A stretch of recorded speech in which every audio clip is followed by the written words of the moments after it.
নমস্কার বন্ধুগণ, আশা করি আপনারা সকলেই খুব ভালো আছেন। দেবযানীস কোজি কর্নারের নতুন একটি ব্লগে আপনাদের স্বাগত জানাই। আজ রাতটা পোহালেই আগামীকাল সকালবেলায় আমরা ট্রেনে উঠব। তাই আজ সকাল থেকেই সোমের বাবা উঠে লেগে পড়েছে ঝটপট করে রান্নাবান্নাগুলো শেষ করে নেবে। তবে আজ দুপুরে আমাদের লাঞ্চের মেনুতে ভাত নয়, আছে জল ঢালা ভাত বা পান্তা। না, ভাত যে একেবারেই রান্না হবে না তা কিন্তু নয়, বাকিদের জন্য অবশ্যই ভাত রান্না হবে। তবে দুপুরের দিকে আমাদের যদি খিদে পায় তবে অল্প একটু করে ভাত আমরাও খেয়ে নেব। এখন বসে গিয়েছি পান্তা খেতে, কিন্তু আমার আর মনে হয় না যে এইভাবে এক গামলা করে পান্তা খাওয়ার পরে দুপুরে আর খিদে পাবে। এক যুগ পর পান্তা খাচ্ছি মনে হচ্ছে। তাহলে আজকে আমাদের গন্তব্য হচ্ছে চারমিনার, তো চারমিনার থেকে বেরিয়ে এক্সিবিশন। ঠান্ডা পড়ার কাছ থেকে পান্তা খাওয়ার ল্যাটা প্রায় চুকেই গেছে। তবে হায়দ্রাবাদের ওয়েদারটা একটু গরম, সেই পরিমাণে ঠান্ডা নেই, তাই অনেক দিন পরে পান্তা পেয়ে বেশ তৃপ্তি করেই খেলাম। খাওয়া দাওয়া শেষ করে দুপুরের দিকে একটু ঘুমিয়ে পড়েছিলাম, আধ ঘন্টা মতো ভালো ঘুমও হয়েছে। এরপর সন্ধেবেলায় বেরিয়ে সবাই মিলে চলে গেলাম চারমিনারের সামনে। আর ওই দিন যেহেতু 31 ডিসেম্বর ছিল, তাই চারদিকে একটা সেলিব্রেশন ভাব। মাঝে মধ্যেই বাজি ফাটানোর আওয়াজও আসছিল। প্রতি বছর ঠিক এই সময়টায় হায়দ্রাবাদে একটা এক্সিবিশন চালু হয়, তাই ভেবেছিলাম ওখানে থাকতে থাকতেই হয়তো আমরা একদিন এক্সিবিশনটা ঘুরে আসতে পারবো। কিন্তু পরে জানলাম যে এক্সিবিশনটা শুরু হতে হতে 3 তারিখ মতো হয়ে যাবে, আর আমাদের 2 তারিখে ফেরার টিকিট ছিল, তাই এইবার আর এক্সিবিশনে যাওয়া পসিবল হলো না। গত বছর যখন হায়দ্রাবাদে এক্সিবিশন হয়েছিল আমরা সেটা অ্যাটেন্ড করেছিলাম, তার ভিডিওটা আমার চ্যানেলে দেওয়া আছে। আপনারা যারা দেখেননি তারা চাইলেই ডেসক্রিপশনে দেওয়া লিঙ্কে ক্লিক করে এক্সিবিশনের ভিডিওটা দেখে নিতে পারেন। যাই হোক, আজ রুম থেকে বেরোনোর পর থেকেই মনটা কেমন ফুচকা করছিল। তো ফেরার পথে একটা এরকম চাট দোকান দেখে আমি বললাম দই ফুচকা খাবো। তবে দই ফুচকাটা সোম খেতে চাইছিল না, তাই ওর জন্য আবার আলাদা করে টক জল দিয়ে ফুচকা বানানো হলো। আর এদিকে আমি মাকে বললাম দই ফুচকা একটা টেস্ট করে দেখো। তো মা টেস্ট করে বলল দই ফুচকাটা খুব ভালো হয়েছে।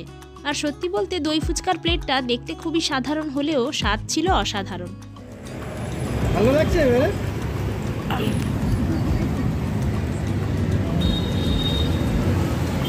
आलू फुचका खाते, आलू फुचका पानी थोड़ा कम डाल।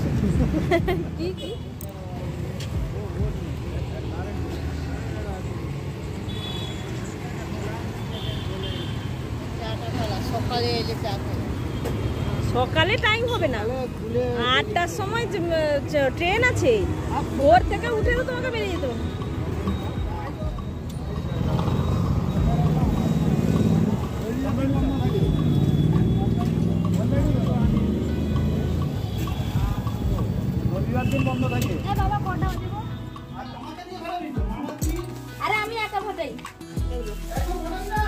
এখন না মামা, এখন বানাবো না, এখন ফাটাবো।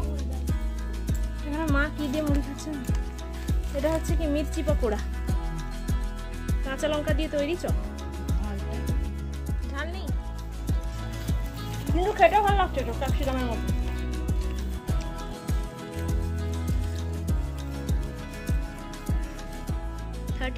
সেলিব্রেট করার জন্য পাশের রুমের বাচ্চাগুলো তাদের বন্ধু বান্ধবদের নিয়ে নিচে একটা কেক কাটার আয়োজন করেছিল।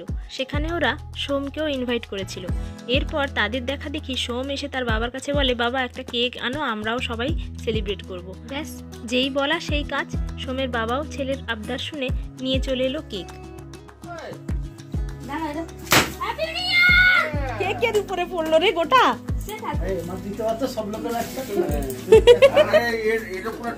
আর কে পড়ছে বাবু, আর এরকম উড়াস না।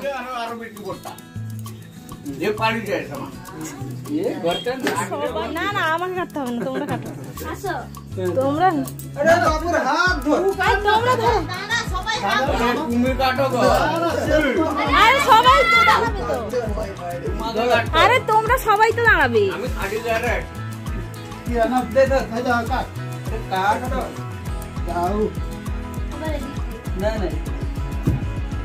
কেক কাটতে গিয়ে সে নিজে ঘুরে চলে যাচ্ছে।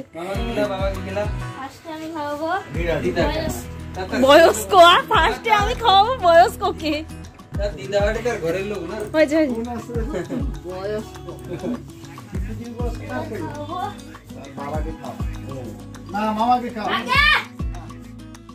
পাশের রুম থেকেও সমস্ত দাদাদেরকে ডেকে নিয়ে কেকটা কাটা হয়েছিল আর সোমের নাম করে আমাদের সকলের কেক খাওয়া হয়ে গেল। বলতে পারেন এই 31st দিনটা ছেলের নাম করে ছোট্ট করে হলেও আমরাও সেলিব্রেট করে নিলাম। লাগেজগুলো সব গোছানোই ছিল, তো কেক কাটার পরে সমস্ত গুছিয়ে তাড়াতাড়ি করে খেয়ে দিয়ে শুয়ে পড়েছিলাম। আর সকাল সকাল আমরা রেডি হয়ে লাগেজপত্র নিয়ে বেরিয়ে চলে এসেছি এইখানে অটো ধরবো। অটোতে করে 2-4 মিনিটের রাস্তা, তারপরেই আমাদের ট্রেন। এবার হায়দ্রাবাদ যাওয়ার সময় আমাদের হাতে হয়তো 2টো মতো ব্যাগ ছিল আর যাওয়ার পথে 3-4টে মতো ব্যাগ হয়ে গেছে।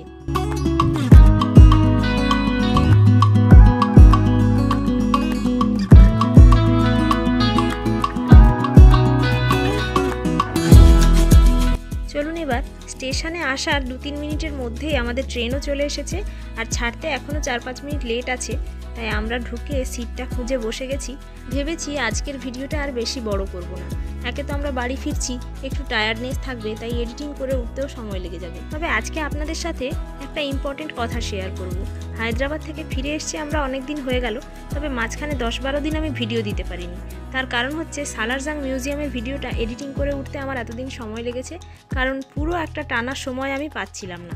এছাড়া হায়দ্রাবাদ থেকে ফিরে আসার পর আমার প্রতিদিনের রুটিনে একটা নতুন কাজ যোগ হয়েছে, সেটার জন্য একটু টাইম ম্যানেজমেন্ট করতে আমার অসুবিধে হচ্ছে, তাই এই কদিন ভিডিও দিতে দেরি হয়েছে। তবে আশা করছি খুব তাড়াতাড়ি এই সমস্যাটা আমি কাটিয়ে উঠতে পারবো আর তারপর রেগুলার বেসিসে ভিডিও আপলোড করব।